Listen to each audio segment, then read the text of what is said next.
Assalamualaikum warahmatullahi wabarakatuh. Selamat malam, salam sejahtera untuk kita semua. Hadratus Syekh Ki Hasyim Asy'ari, pendiri Nahdlatul Ulama, mengatakan petani adalah penolong negeri. Akan tetapi hari ini kita menyaksikan negara dan pemerintah abai terhadap nasib petani dan nelayan kita.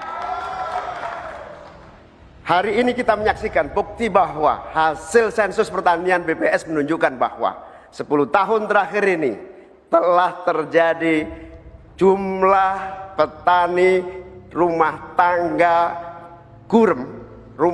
petani gurem berjumlah hampir 3 juta. Ini artinya 16 juta rumah tangga petani hanya memiliki tanah setengah hektar. Sementara ada seseorang yang memiliki